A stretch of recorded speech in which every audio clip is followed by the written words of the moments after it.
కనకదార సూత్రం.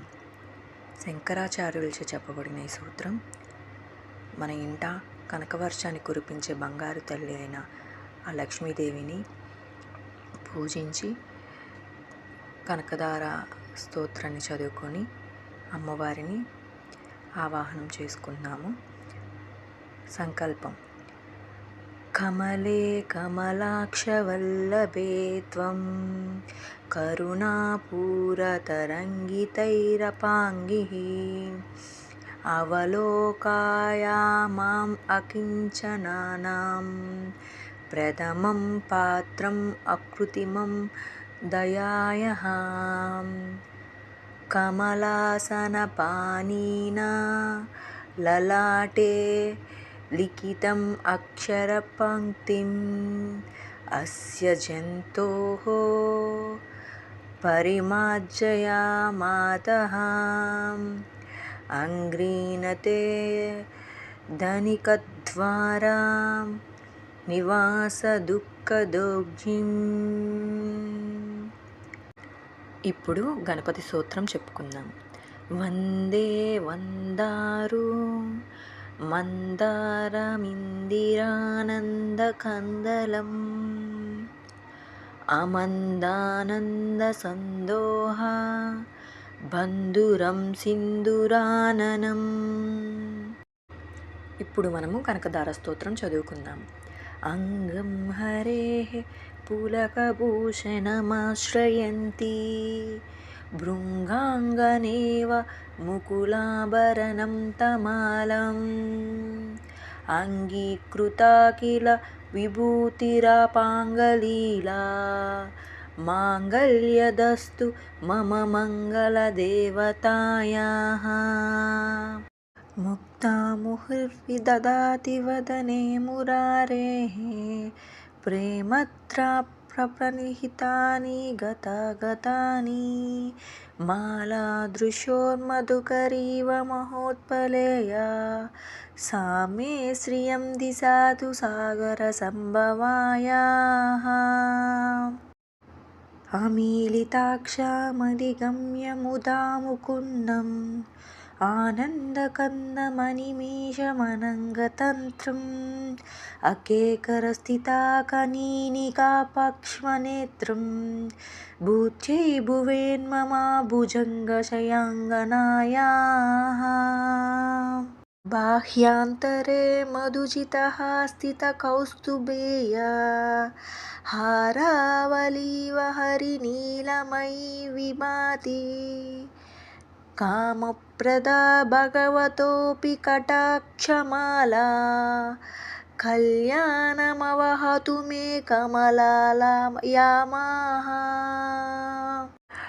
కాలాంబుదలీలలితో రసికైటభారేః దారాదారే స్ఫురతి యా తటిందగనేవ మతుః సమస్తజగతాం మహనీయమూర్తిః భద్రాణి మే దిశాతు భార్గవనందనాయాః. ప్రాప్తం పదం ప్రథమతః కాలు యత్ప్రభావాత్ మాంగళ్యవాజి మధుమధుని మన్మథేన మయ్యాపతేత్ తదిహ మందారమీక్షిణాదం మందాలసం చ మకరాలయ కన్యకాయాః. విశ్వామరేంద్ర పదవిభ్రమదానదక్షం ఆనందహేతురధికం మురవిద్విషోऽపి ఈశానిషదుత్తు మయీ క్షణమీక్షితార్థం ఇందీవరోదర సహోదరమిందిరాయాః. ఇష్టావిశిష్టమతయోऽపి యయాదయాదా దుశ్చాత్రివిష్టస్పపదం సులభం లాభంతే దుష్టిః ప్రహృష్టకమలోదర దీప్తిరిష్టాం పుష్టిం కృషిష్ట మమ పుష్కరవీష్టితారాయాః. దయాత్తయానో భవనో ద్రవిణంబుదారా మస్మిన్న కించన విహంగసి సౌవిషన్నే దుష్కర్మ కర్మాపనీయ చిరాయ దూరం నారాయణ ప్రణయనీ నయనంబువాహ గీతేవతేతి గరుడధ్వజసుందరీతి శాకాంబరీతి శశిశేఖరవల్లభేతి సృష్టిస్థితిప్రళయకేషు సంస్థితాయై తస్యై నమస్తి భువనైకగురోస్తరుణ్యై శుద్ధ్యై నమోస్తు శుభకర్మఫలప్రసూద్ధ్యై రథ్యై నమోస్తు రమణీయగుణార్ణవై శక్త్యై నమోస్తు శతపథనికేతనాయై పుష్ట్యై నమోస్తు పురుషోత్తమవల్లభాయై నమోస్తు నలికానిబనాననాయై